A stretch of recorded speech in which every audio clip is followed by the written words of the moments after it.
Hello and welcome to Musi 260 Week 7 supplementary video. This one is on classic drum machines, a very important part in, or very important piece of the puzzle in the evolution of EDM. So let's have a look and see what we've got here. This is one of the, the very first electronic drum machines that you would have found. This is the 1959 Wurlitzer Sideman. Extremely rare. I couldn't find any audio of it for this, unfortunately. But this was one of the very first, as I mentioned, one of the very first drum machines, and it was designed as for accompaniment for penis organists to play, and made by the very famous Wurlitzer company. Up next, we have the Maestro Rhythm King Mark II. So this is an analog drum machine, and it has appeared on lots and lots of old school 70s and early 80s funk tracks. Sly Stone used it. He called it the Funk Box. It had 18 preset rhythms, a pitch control, triggers to play specific sounds over the top of the beat. And the Funk Break was featured all over Sly's groundbreaking album, There's a Riot Going On. Let's listen to Family Affair taken from that album.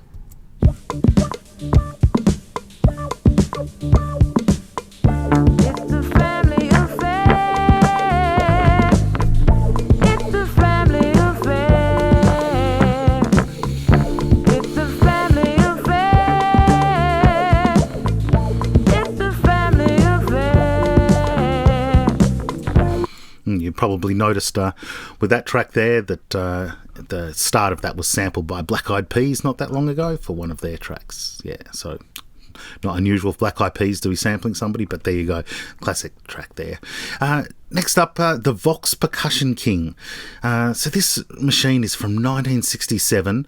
It had a couple of foot pedals, one for the kick, one for hi-hat, and then it had 10 tap buttons, which you could trigger crash cymbals, brush cymbals, drum rolls, castanets, so on and so forth. This was made famous by Kraftwerk, and they used it on their album Autobahn, but a lot of other early hip-hop artists used that as well, and it was also used in the funk world as well. So let's have a listen to Autobahn by Kraftwerk.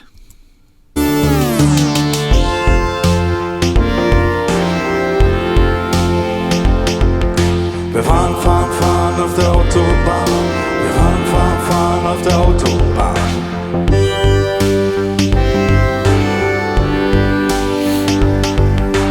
Vor uns liegt ein weites Tal. Die Sonne scheint mit Glitzerstern. So the drum doesn't stand out massively in that track, but it was an integral part of the song. So next up, the PAIA programmable drum set. This was the first programmable drum machine in history. So this was produced in 75 and later on replaced by the Linn LM1. It's pretty rare, but Peter Gabriel jumped on this one fairly early on. Let's have a listen to Peter Gabriel's interpretation, or rather use of the PAIA.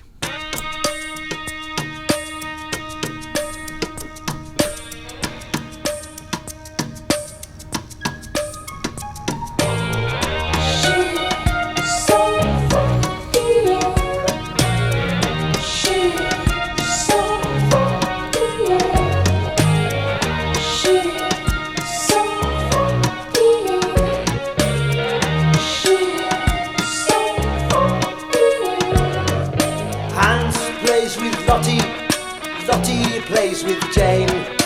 Jane plays with Willie. Willie is happy again. Suki plays with Leo. Sasha plays with Brit.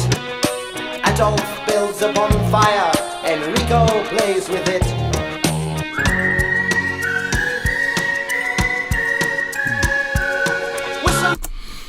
So Next up, we have the Bee Gees Rhythm Ace.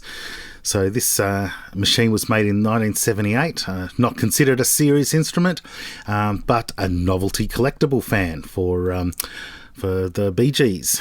That is until once again Kraftwerk took it and put it to work on their album Computer World. So let's have a listen to Kraftwerk again.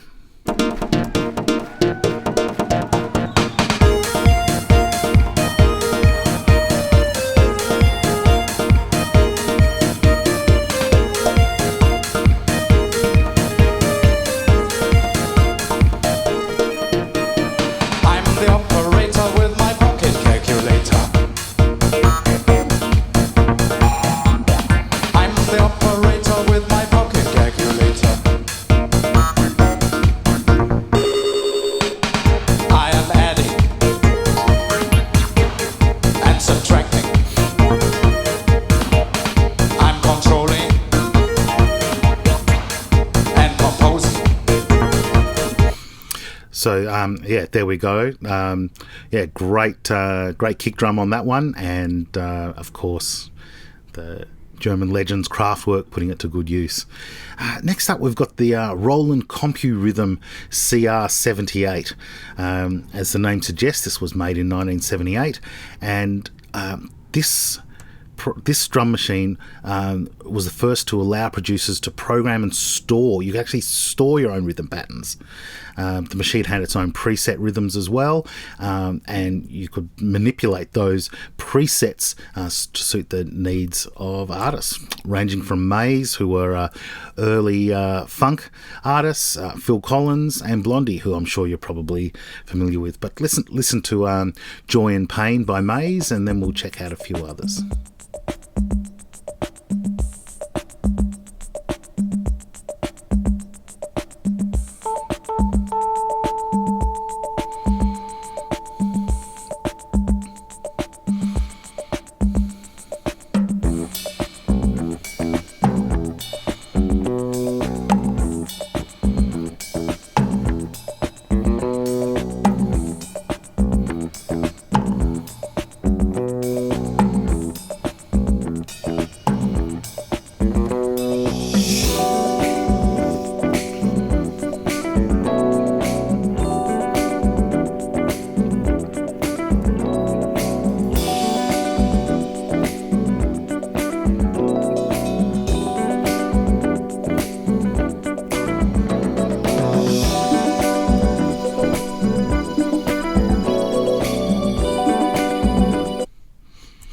So great use of the CR78 in that track there, and you could probably hear that there were some other elements coming in there from human percussion as well. Now, speaking of that, let's listen to how Phil Collins used it. Phil Collins, as you probably know, was in the band Genesis, which was coincidentally the band that Peter Gabriel was in before. But Phil Collins also was a drummer. So why would Phil Collins use a drum machine? Well, quite simply because it sounded great. So let's listen to Phil Collins' use of the CR78 on one of his most famous tracks.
A true visionary there with Phil Collins, and one of the greatest tracks ever. Amazing technology used in that track, by the way. If maybe now that you've been studying electronic music for a while, maybe you might listen to that track in its entirety at some stage and listen to the processing on the vocal and what have you, and how maybe have an appreciation of how amazing that is. Next up, another track that you'd probably be pretty familiar with Blondie, and this should really bring to light the prevalence of the sounds of the CR78 and how often maybe you've heard that in music and just accepted it because it's just there. But here it is.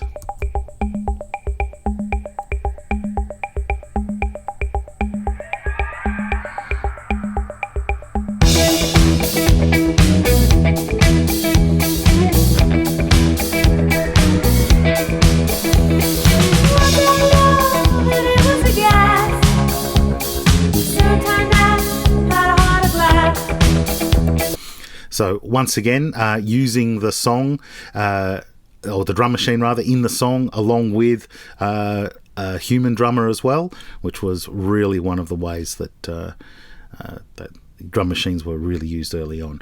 But in the late 70s, things began to change with that, and the new Linn LM1 drum computer by Roger Linn, who was really one of the great pioneers of drum machines and also sampling. He was also responsible for the iconic Roland MPC as well.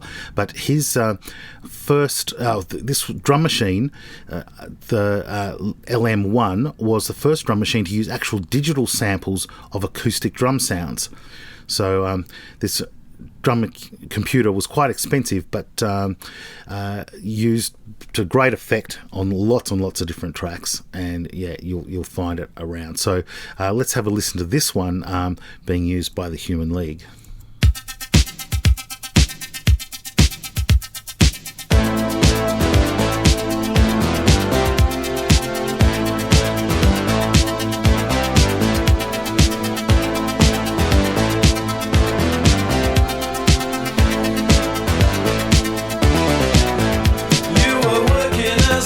In a cocktail bar, when I met you, I picked you out, I shook you up and turned you around, turned you into someone new. Yeah, great drum machine and great band as well. Next up, we've got the Oberheim DMX. Once again, samples of real drums, real hand claps and shakers, but this was a bit harder and tougher, and it was really suited to rap music. Pioneering hip-hop producer like Larry Smith and Rick Rubin used it to good effect. Let's have a listen to a couple of those. No sleep till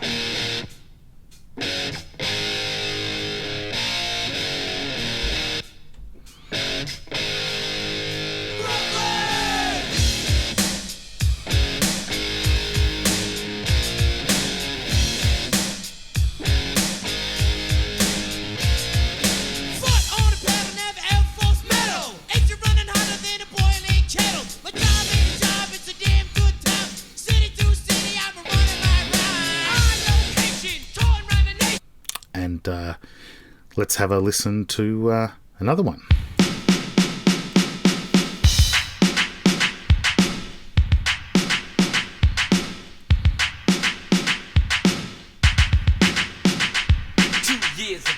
A friend of mine asked me to say some MC rhyme, so I said this rhyme I'm about to say. The rhyme was there, but then it went this way.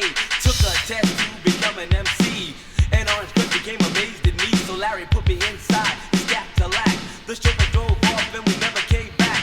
Dave cut the record down to the bone, and now they got me rocking on the microphone. And then we talking autographs and tears and laughs, champagne, caviar, and bubble bath. You see, that's the life that I lead, and you sucker MCs, it's who I be. So take that and move back, catch a heart attack, because there's nothing in the world that run no level like a cold chill at a party in the b-boy stand and rock. So right up in your face drums, yeah, really intricate programming there, and standing way out in the mix there.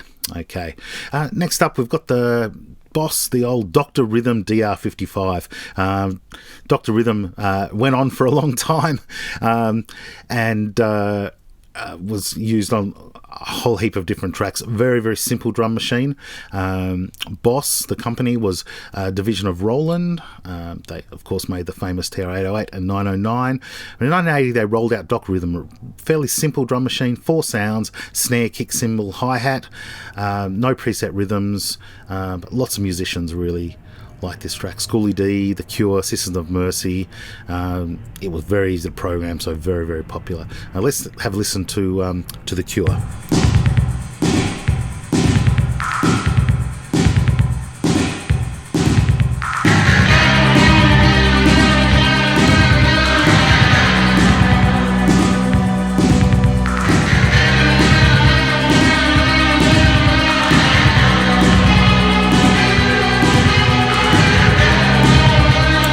So some very simple programming there, but very easy. Yeah.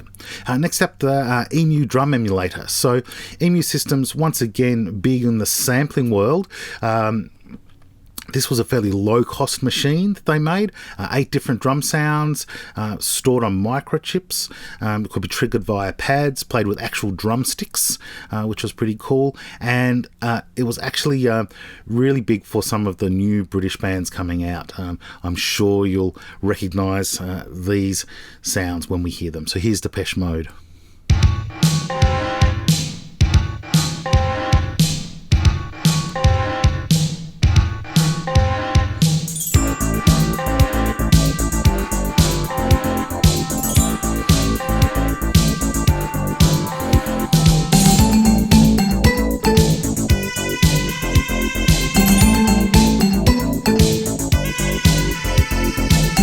And how about Tears for Fears? Shout, shout, let it all out. These are the things I can do without. Come on, I'm talking to you. Come on. In violent times, you shouldn't have to sell your soul.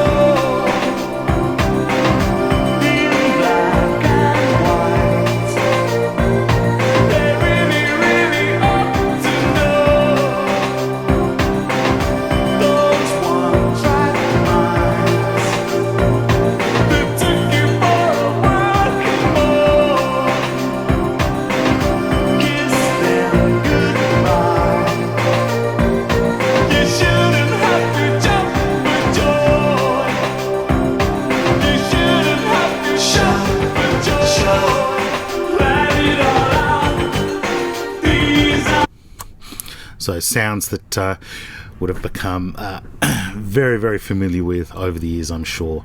Particularly if you listen to the oldies stations, or you are an oldie. Anyway, regardless. Next up, more drums from Roger Linn. So he brought out the new and improved version of the drum computer. In 82, the Linn drum really became the standard in most recording studios. So there were more sounds, better sounds, higher sample rate, 35 kilohertz, and you could actually store 99 original drum rhythms. And it could also be saved, those drum rhythms could be saved onto a cassette tape. So the cassette tape being like basically a MIDI storage of the Linn drum patterns. Okay, I'm sure you'll recognise this hit.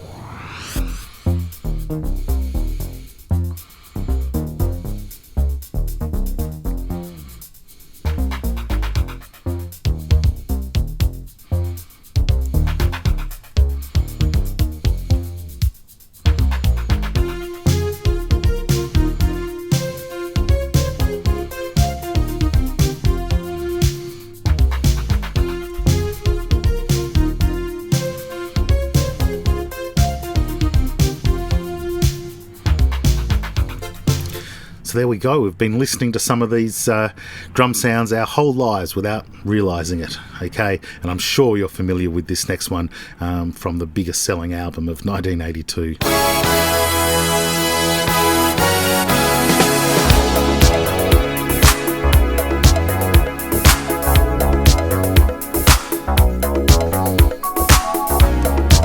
It's close to midnight. Something evil's lurking in the dark. Under the moonlight, you see a sight that almost stops your heart. You try to scream, but terror takes the sound before you make it. And you start to. So next up, we have the iconic Roland TR-808, the most famous drum machine of all time. The 808 hand claps, snare, and cowbell were just used on countless and countless tracks. It's kick drum. Has massive amount of bass in it, and was very popular in lots of hip hop and early house music tracks. Yeah, so the real early EMP stuff. So let's have listen to Africa Bambaataa and Planet Rock. Party people, can yo get funky? So Sonic Force, can yo get funky? The Zulu Nation, can yo get funky? Yeah, just hit me. Just taste the funk and hit me. Just get on down and hit me. Bambaataa's getting so funky now, hit me. Yeah, just hit me. Time to chase your dreams about the streets. Make your body sway, socialize. Get down. Let your soul lead the way. Shake it down. Yeah, so really iconic sounds there from the TR-808 and Africa Bambaataa. Let's have a listen to how Voodoo Ray used it for his massive track from 1989. Let's have a listen.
So just a self-correction there. That was a guy called Gerald, and the track is Voodoo Ray. Sorry about that. A little confusing maybe for some experts out there. Next up, the Roland TR-909. So the TR-909 was used on absolutely countless hundreds and hundreds of techno and house records from the 90s and into the 2000s. So absolutely iconic track for songs, iconic machine for songs from that era.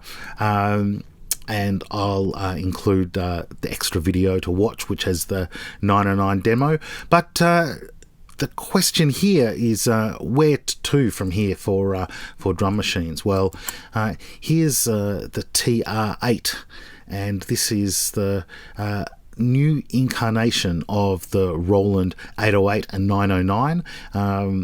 There's just been some updates released, which include the 606 and the 727 drum machines, which have been incorporated into this, and really bringing this whole drum machine culture to a new generation that maybe haven't experienced it before because they've been using only drums from DAW. So here's an actual machine to do that. So I'll include another video showing a demo of that as well. Alrighty. Okay, thanks for sticking with me this long. I hope you've enjoyed this, and I will talk to you soon. Okay, thank you very much.